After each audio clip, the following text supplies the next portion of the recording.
अयोध्या में भव्य राम मंदिर बन रहा है और 22 जनवरी को श्री राम लला का प्राण प्रतिष्ठा होगा और भव्य हिंदू मंदिर तैयार होगा। वहीं ठीक 26 किलोमीटर दूर अयोध्या में ही अयोध्या के धनीपुर में बन रहा है देश दुनिया का सबसे खूबसूरत सबसे बड़ी मस्जिद होगी मस्जिद मोहम्मद बिन अब्दुल्ला उत्तर प्रदेश के अयोध्या में। और इसके डेवलपमेंट कमेटी के चेयरमैन हैं हाजी अराफात शेख। कैसा होगा स्वरूप, कैसी होगी मस्जिद, क्या होंगी सुविधाएं, कब तक बनकर तैयार होगा, इन सभी विषयों पर बात करने के लिए हमारे साथ हाजी अराफात शेख हैं जो कि भाजपा के नेता भी हैं। हाजी भाई बहुत बहुत शुक्रिया एबीपी न्यूज़ से बात करने के लिए। अयोध्या में बन रहा है सबसे खूबसूरत और सबसे नायाब, कहा जा रहा है कि ताजमहल से भी खूबसूरत मस्जिद। बताएं कैसे बनेगा ये ताजमहल से खूबसूरत मस्जिद। ये मेरे लिए बाइस फ़ख्र की बात है कि हिंदुस्तान की सबसे खूबसूरत मस्जिद अयोध्या में बनने जा रही है, धनीपुर में। ये अपने आप में एक बड़ी बात है और लोग उस मस्जिद में जाएंगे, नमाज़ें अदा करेंगे। जिस मस्जिद का नाम होगा मस्जिद मोहम्मद बिन अब्दुल्ला, जितना बड़ा नाम है मेरे पैगंबर का नाम है सल्लल्लाहु अलैहि वसल्लम का जो नाम है, उस नाम की बाबरकत से इस देश में रहमतें आएगी, बरकतें आएगी, दीन की बारिश होगी और नफ़रतें मोहब्बतों में बदल जाएगी। ये अपने आप में एक बड़ी बात है। ये मस्जिद मोहम्मद बिन अब्दुल्ला देश का दुआ और दवा का केंद्र बिंदु होगा, ये मुझे ऐसा लगता है। दवा और दुआ का केंद्र बिंदु होगा, कैसे होगा? दुआ तो समझ में आती है कि इतने लोग वहाँ जाकर नमाज पढ़ेंगे तो निश्चित तौर पर दुआ का संगम होगा। दवा और दुआ का केंद्र कैसे बनाएंगे? देखिए कैसा है कि जब नबी का फरमान को अगर पढ़ते हैं, नबी की सीरत को हम जब पढ़ते हैं, तो ये अपने आप में एक बड़ी बात है कि सबको साथ में लेकर नबी ने जब पैगाम पहुँचाया, मोहब्बतों का पैगाम पहुँचाया, और वही उनकी दुआओं की बरकत से ये सारी चीज़ें होगी। अब दवा और दुआ का केंद्र बिंदु हम इसलिए कह रहे हैं कि वहाँ पे एक मस्जिद तो खूबसूरत बनी रही है। हमारा दावा है कि ताजमहल से खूबसूरत मस्जिद मोहम्मद बिन अब्दुल्ला होगी, पर वो तो एक अपने आप में एक बात है। पर दवा और दुआ का केंद्र हम क्यों कह रहे हैं? कि वहाँ एक कैंसर हॉस्पिटल आ रहा है और वो अद्भुत कैंसर हॉस्पिटल आ रहा है जो 500 बेड का कैंसर हॉस्पिटल होगा, जिसको वकार्ड हॉस्पिटल की खुराकी वाला साहब उसको पूरा देखेंगे। और उस हॉस्पिटल के अंदर जो कोई भी मरीज जाएगा उस पर इमदादी हॉस्पिटल का फ्री होगा, जिसमें कोई भी जाति धर्म का हो, पांडे जी, शुक्ला जी, गुप्ता जी, अब्दुल रहीम, अब्दुल करीम, हिंदू मुसलमान कोई भी हो, उसका जाएगा वहाँ पे मुफ्त में इलाज होगा। जब हिंदू मुसलमान व्यक्ति जब जाएगा, जिस नाके पे, जिस नुक्कड़ पे, जिस चौराहे पे जब जाएगा, जिस गाँव में जाएगा, वो अभिमान से मस्जिद मोहम्मद बिन अब्दुल्ला का नाम लेकर मेरी माँ का इलाज मुफ्त में मस्जिद मोहम्मद बिन अब्दुल्ला होगा, मेरे नबी का नाम अदब से लिया जाएगा। ये अपने आप में बड़ी बात है। और ख़ास बात अगर मैं बताना चाहूँगा, इस नाम की बरकत से लोगों को शिफाएँ मिलेगी। बाजू में मस्जिद में दुआएं होगी और यहाँ पे दवा और डॉक्टरों के हाथों में अल्लाह शिफा देगा। बिल्कुल बताया जा रहा है कितनी खूबसूरत मस्जिद होगी कि जो फजर की नमाज होगी या नमाज के समय अपने आप फाउंटेन से पानी निकलेंगे, सूरज की रोशनी कम होने पे जगमगा उठेगा मस्जिद। और हमने 4 मीनारों वाली मस्जिद देखी, 2 मीनारों वाली मस्जिद देखी, 1 मीनार वाली देखी, ये 5 मीनारों वाली मस्जिद है। जरा इसके बारे में बताएं। देखिए शरई नुक्ते नज़र को हमने जब देखा, जो इस्लाम की 5 जो बुनियाद हम बात करते हैं, 5 फ़र्ज़ की जब बात करते हैं, कलमा, नमाज, रोज़ा, ज़कात और हज, जब 5 इसकी बात की, तो इस 5 बुनियाद पे, इस्लाम की 5 फ़र्ज़ के ऊपर हमने 5 मीनारें हमने डिज़ाइन की, हमारे आर्किटेक्ट ने डिज़ाइन की। ये अपने आप में एक बड़ी बात रहेगी। अब वो मीनारें जो इस्लाम की सदाएं बुलंद करती रहेगी। अब उस मीनारों के ज़रिए एक पैगाम पहुँचेगा। अब उसको हमने देखा कि और टूरिस्ट किस तरीके से आएगा, ये तो फ़र्ज़ की बात होगी। जब टूरिस्ट किस तरीके से आएगा तो वहाँ पर एक अद्भुत फ़िश एक्वेरियम आ रहा है। जो लोग वज़ू करेंगे, लेडीज़ और जेंट्स का एक अलग अलग वहाँ पे एंट्री होगी, बच्चे जाएंगे, मछलियाँ देखेंगे, फ़िश एक्वेरियम होगा और उस फ़िश एक्वेरियम के ज़रिए लोग वहाँ जाएंगे, वज़ू करेंगे और 2-2 रकात नमाज अदा करें। जो बेकसूर मारे गए दंगों में, उनके लिए ता क़यामत के 2 रकात नफ़िल अदा होगी और दुआएं होगी, ताकि लोग जाएंगे, टूरिस्ट जाएंगे, वहाँ पे नमाज़ें पढ़ेंगे। एक दूसरी चीज़ हमने वहाँ पे ऐसा सोचा कि एक फाउंटेन ऐसा लाया, जैसी अजान होगी वैसे अल्लाह अकबर जैसी होगा, वैसे मगरिब के वक्त पानी उछल के ऊपर अजान देगा। ये भी अपने आप में एक बड़ी बात रहेगी। लाइट्स हमने देखा यूपी के अंदर ठंडियों में, बरसात में जल्दी अंधेरा हो जाता है, तो सूरज की किरणों के ऊपर हमने उसको, हमारे आर्किटेक्ट ने सेट किया है, सूरज की किरणों को देखते हुए अब वो सूरज की किरणों के हिसाब से होगा कि जैसी लाइट सूरज जो जाएगी, मगरिब का वक्त होगा, तो वैसी ऑटोमेटिक लाइट शुरू होना शुरू होगी मस्जिद की। फजर का वक्त होगा, जैसे ही सूरज की पहली किरण आएगी तो मस्जिद की लाइट ऑफ होना शुरू होगी। ये अपने आप में एक बड़ी बात होगी। अब मैं गंगा जमुना तहजीब की बात अगर करता हूँ, हिंदू मुसलमान को एक करने की बात करता हूँ, मोहब्बतों का पैगाम करने की बात करते हैं, क्योंकि हम गरीब नवाज को मानने वाले लोग हैं। तो हमने वहाँ पे वेज किचन सोचा कि वेज किचन आएगा, हर कोई व्यक्ति पेट भर के वेज खाना खाएगा मस्जिद के प्रमाइसेस के अंदर। जिस तरीके से हमारे गेस्ट आते, हमारे मेहमान आते, इस तरीके से उसको लगेगा मैं एक शादी में आया हूं और हमारे मेहमानों को किस तरीके से हम खाना खिलाते हैं, उस अंदाज में सभी जाति धर्म के लोगों को 3000 से 5000 लोग वहां पे रोज ता कयामत तक के खाना खाएंगे। ये अपने आप में एक मस्जिद की खास बात होगी। साथ ही साथ वहाँ पर एक वृद्धाश्रम भी बनाया जाएगा, बच्चों के लिए भी जगह होगी। आपने जैसा कहा कि तमाम धर्मों के लोग वहाँ आ सकते हैं, उनको मुफ्त खाना दिया जाएगा। कितने परिसर में ये भव्य मस्जिद बनेगा, पूरा जो जगह है उसके लिए क्या कॉन्सेप्ट है और ये कब तक बनकर तैयार होगी, कब से काम शुरू होगा? देखिए, 5 एकड़ सुप्रीम कोर्ट ने हमको दी और 6 एकड़ ज़मीन हमने उसकी पहल की सुन्नी वक्फ बोर्ड से बात करके, जिसमें हमारे ज़फ़र फारूकी साहब हमारे ट्रस्ट के जो चीफ ट्रस्टी है उन्होंने बात की, और राफ्ता मसाजिद उसमें पहल करके ये सारी चीज़ों की तैयारी की। 11 एकड़ के अंदर ये पूरा प्रोजेक्ट होने जा रहा है, और भी ज़मीनें हमें लगेगी और ज़मीनें हम उसमें और इजाफा करेंगे उसमें। लेकिन इसमें हमारा लॉ कॉलेज आ रहा है, इंजीनियरिंग कॉलेज आ रहा है, डेंटल कॉलेज आ रहा है, आर्किटेक्चर कॉलेज आ रहा है, इंटरनेशनल स्कूल आ रही है, और फिर मस्जिद है, और एक अस्पताल बहुत बड़ा बनाया जा रहा है। तो ये ज़मीन कहीं ना कहीं उतनी छोटी थी, इसलिए हमने एक्स्ट्रा ज़मीन की मांग की। हम एक्स्ट्रा ज़मीन खरीदेंगे और ख़रीद के जो प्रोजेक्ट पूरा कंप्लीट करेंगे। ये सारी चीज़ें करते वक्त पे हर एक शरई नुक्ते नज़र को देखते हुए सारे हिंदुस्तान के आलिम दीन से, हर मसलक के सुन्नी, तबलीग, अहले हदीस, देवबंद, पीर, उलमाओं से सबसे बात करके और इसमें क्या क्या इजाफा करना चाहिए, किसी का दिल ना दुखे, कोई व्यक्ति उसमें कोई एक डॉट उंगली ना करे, हर एक चीज़ों के ऊपर ध्यान दिया जाएगा। हर एक व्यक्ति से पूछा जाएगा, जो बीच बीच में उंगली करने वाले कुछ नेता होते हैं उनसे भी बात की जाएगी, उनको भी ये वीडियो दिखाया जाएगा कि हिंदुस्तान की तहजीब और हिंदुस्तान की एक सबसे बड़ी, जिसका नाम मस्जिद मोहम्मद बिन अब्दुल्ला, मेरे नबी के नाम पे मस्जिद ली हुई, इसीलिए उनको वो भी बताया जाएगा, क्योंकि हम गरीब नवाज को मानते हैं और उनकी तहजीब को लेकर हम आगे जाते हैं, और उस तहजीब को लेकर हम ये मस्जिद की बुनियाद हम रखेंगे जल्द से जल्द। इस भव्य मस्जिद में एक भव्य बहुत खूबसूरत कुरान, पवित्र कुरान भी रखा जाएगा, और वो इतना बड़ा होगा कि उसे देखने पूरी दुनिया से लोग आएंगे।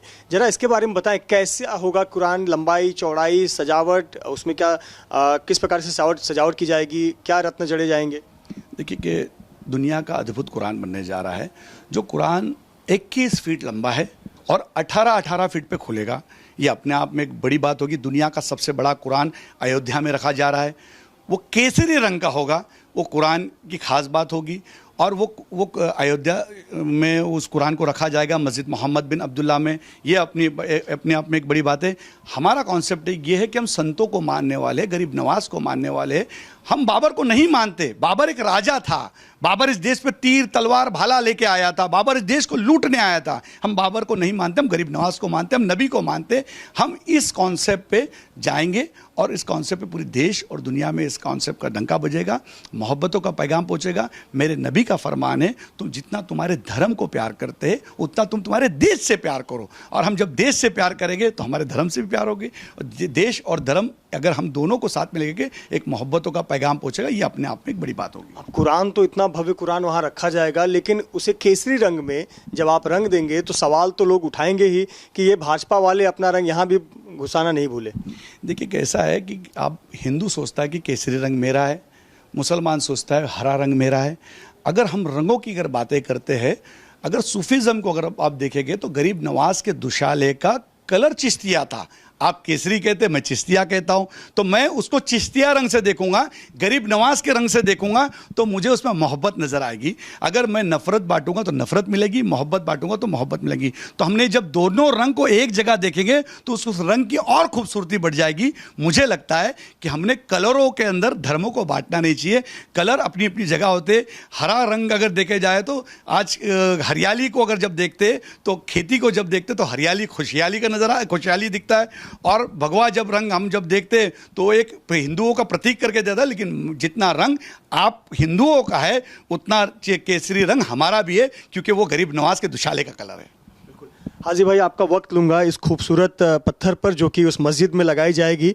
जरा देखिए इस खूबसूरत पत्थर पर, और इसी प्रकार से लाखों पत्थरों का इस्तेमाल करके ये मस्जिद तैयार किया जाएगा। मस्जिद मोहम्मद बिन अब्दुल्ला, ये देखिए लिखा गया है मस्जिद मोहम्मद बिन अब्दुल्ला। बहुत खूबसूरत रंग से उकेरा गया है, और आपको बता दें कि इसमें पीतल से भी सजावट की जाएगी। और यहाँ पर नबी के नाम लिखे गए हैं, इमाम हुसैन और इमाम हसन का भी नाम लिखा गया है। हमें ज़रा इसके बारे में बताएं, मुझे ज्ञान नहीं है इसके बारे में बताएं। ये आप जब देखेंगे, जब ये सारी चीज़ें, तो इसमें लिखा है मस्जिद मोहम्मद बिन अब्दुल्ला, और ये यहाँ पे पूरा नाम लिखा है मस्जिद का।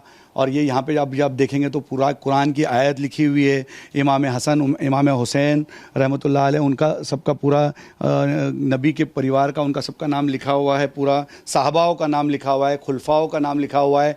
और यहाँ पे दुआ लिखी हुई है कि मस्जिद कौन तामीर करता है, अल्लाह किसको हिदायत देता है। ये सारी चीज़ें इस अद्भुत ईंट के अंदर लिखी गई है। ये अपने आप में ईंट जब जाएगी, बातें करेगी, लिखेगी, और वो ईंट वो जब जाके उस मस्जिद की वॉल पे लगेगी, तो इसके नीचे लास्ट साइड में आप जब देखेंगे तो जो कोई भी ईंट देना चाहता है तो वो ईंट के नीचे नंबरिंग पित्तल में दी जाएगी। उसका नंबर हम बात कर रहे हैं, कमिटमेंट कर रहे हैं, ता कयामत तक ये ईंट वहाँ पे लगाई जाएगी। तो कभी हमारे आर्किटेक्ट ने सोचा, इमरान शेख ने, कि 200 साल, 300 साल, 400 साल, 500 साल, खुदा ना खास्ता कभी ऐसा वक्त आया वो ईंट दीवार में लिखी जा गई या दीवार को किसी वजह से तोड़ना पड़ा, तो मैं तो होगा नहीं, लेकिन मेरी नस्ल का कोई ना कोई उस वक्त हाजी अरफात ज़रूर होगा। तो वो उस किताब में देखेगा, नंबर को देखेगा, और वापस उस नाम की ईंट बनेगी, और वो ईंट वापस वहाँ लगाई जाएगी, ताकि हमने जिससे ये ईंट ली उसको कमिटमेंट किया ता कयामत तक के, तो ता कयामत तक के वो ईंट वहाँ पे लगेगी। ये अपने आप में एक बात ज़रूर वहाँ पे नज़र आएगी। हाजी भाई, आप लोग मक्का से मौलाना जी को भी बुला रहे हैं जो कि बहुत ही ज्ञानी हैं, उनका क्या भागीदारी होगी, उनका क्या रोल होगा? ये देखिए कैसा है, जो ईंट जो है देश में पीरों के हाथों से रखी जाएगी, उलमाओं के हाथों से रखी। देश के लोग जाएंगे, हमारे सरकार पीर आदिल बेजापुरी के बेटे कदीर भाईजान, फहमी पीर साहब और कई पीर वहाँ पे पहुँचेंगे। सरकार पीर आदिल के बारे में कुछ, जिनके लाखों पीर है, तो मुरीद कितने हिंदुस्तान भर में होंगे। बीजापुर से वो खुद निकलेंगे, और ये बीट अजमेर शरीफ जाएगी, और अजमेर शरीफ से ये पहली ईंट अयोध्या के लिए निकलेगी, और अयोध्या में जाकर वो वहाँ पे लगाई जाएगी। जब मस्जिद कंप्लीट होगी, जो 4 साल 5 साल जब आर्किटेक्ट जिस तरीके से डिज़ाइनिंग होगी, तो उस वक्त पे हमारे ज़फ़र फारूकी साहब, हमारे सुन्नी वक्फ बोर्ड के चेयरमैन, राफ्ता मसाजिद के हमारे जितनी भी जो लोग हैं, पूरी टीम है हमारी, वो सारे लोग, उलमा लोग जाकर मिलके कई कंट्री के प्रिंसेस को दावत दिया जाएगा, जिसमें मक्का भी जाएगा और इमाम हरम को भी दावत दी जाएगी।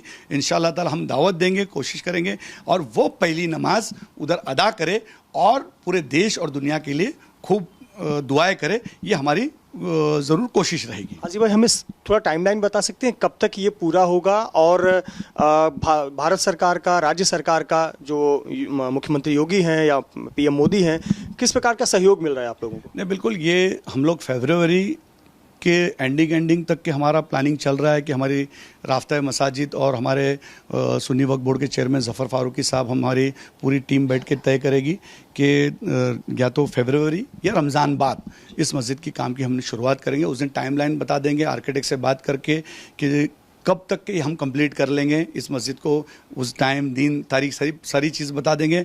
हम ये कोशिश करेंगे जल्द से जल्द हमको परमिशंस फास्ट ट्रैक पे मिल जाए।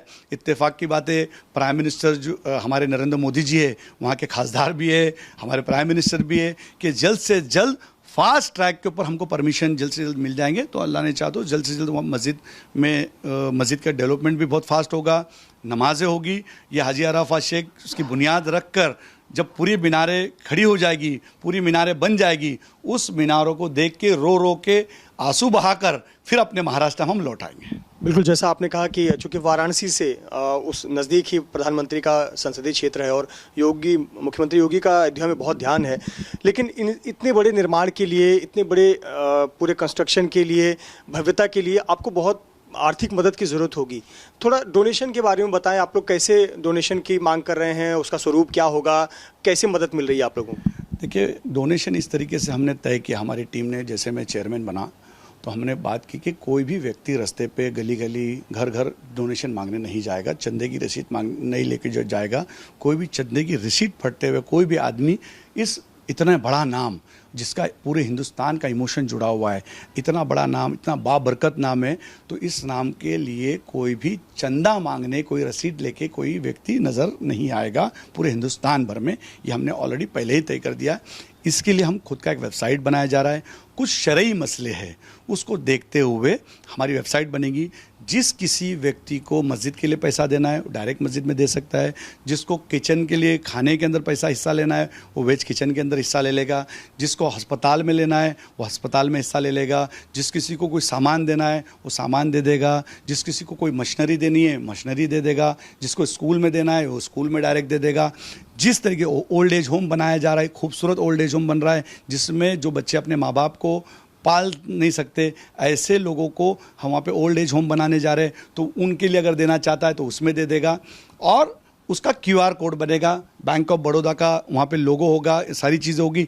और जैसे ही लोगों के ऊपर जब QR कोड पे अगर कोई व्यक्ति केले वाला भी अगर 100 रुपये देना चाहता है, वो QR कोड पे जैसे ही वो बटन दबाएगा वैसी मस्जिद के पास एक मैसेज तुरंत आ जाएगा कि मस्जिद मोहम्मद बिन अब्दुल्ला, शुक्रिया, आपके 100 रुपये हमें मिले, और नीचे दुआ लिखी जाएगी ताकि ट्रांसपेरेंसी होगी कि जिस व्यक्ति जिस अंदाज में जिस तरीके से उसको पैसा देना है वो पैसा डायरेक्ट उसी काम में लगे और डायरेक्ट उसके अकाउंट में, मस्जिद के अकाउंट में पैसा जाए। इस तरीके से हम लोग एक हाईटेक तरीके से हर छोटी छोटी चीज़ को देखे, सफाई से लेकर, क्लीनिंग से लेकर, नमाज से लेकर, दवा से लेकर, पढ़ाई से लेकर, हर एक छोटी चीज़ों के ऊपर इस मस्जिद कमेटी ध्यान देगी, ध्यान रखेगी। और हर चीज़ को ख्याल रखते हुए और शरई नुक्ते नज़र को देखते हुए कोई मुसलमानों के बच्चे, छोटे बच्चे का भी दिल ना दुखे, वो सारी चीज़ों को ध्यान में रखते हुए हाजी अराफात शेख के इस मस्जिद मोहम्मद बिन अब्दुल्ला का डेवलपमेंट का काम शुरुआत करेंगे। मेरा एकदम आखिरी सवाल, इतनी भव्यता आपने हमें अपने इंटरव्यू के माध्यम से बता दी और हम अपने दर्शकों तक ये पहुंचा रहे हैं। एक वर्ग जरूर सवाल उठाएगा कि क्या ये राम मंदिर के कंपटीशन में हो रहा है? नहीं, बिल्कुल ऐसा कुछ भी नहीं है। कोई किसी का कंपटीशन नहीं होता है। मस्जिद मस्जिद की जगह होती है, मंदिर मंदिर की जगह होती है। हर एक का एक आस्था का विषय होता है। ये हमारी आस्था का विषय है। हम हर कोई धर्म अपने तरीके से, अपनी पूजा पाठ के एक तरीका होता है। कोई पूजा आरती करता है, कोई नमाज पढ़ता है, सिख समाज अपने तरीके से करता है, क्रिश्चियन समाज अपने तरीके से करता है। ये कंपटीशन, इसके अंदर कोई होने का संबंध ही नहीं आता है। अगर वहाँ पे एक अस्पताल बन रहा है तो ये कंपटीशन क्या है? वहाँ पे एक कैंसर हॉस्पिटल बन रहा है, कॉलेज बन रहा है, लॉ कॉलेज बन रहा है, गरीब बच्चे पढ़ेंगे, एक ओल्ड एज होम बन रहा है, इसमें कंपटीशन क्या है?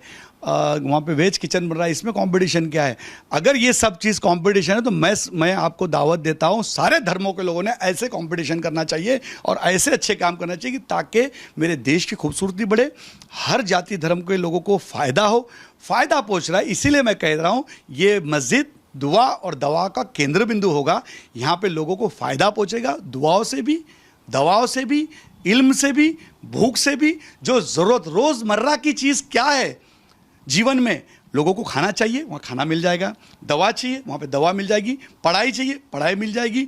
इलाज चाहिए, इलाज मिल जाएगी। सुकून चाहिए, नमाज मस्जिद है, पढ़ लो, आओ। और हर एक जाति धर्म के लोग आए और सुकून से वहाँ पे दुआएं मांगे और इस देश की रौनक को और बढ़ाए। मुझे ऐसा लगता है कि ये इस चीज़ का हमेशा पूरी देश के और दुनिया के लोगों ने इस चीज़ का ध्यान रखना चाहिए। उन विरोधों को से भी कहूँगा कि ये सारी चीज़ें ना करे, ये सारी चीज़ें ना बोले।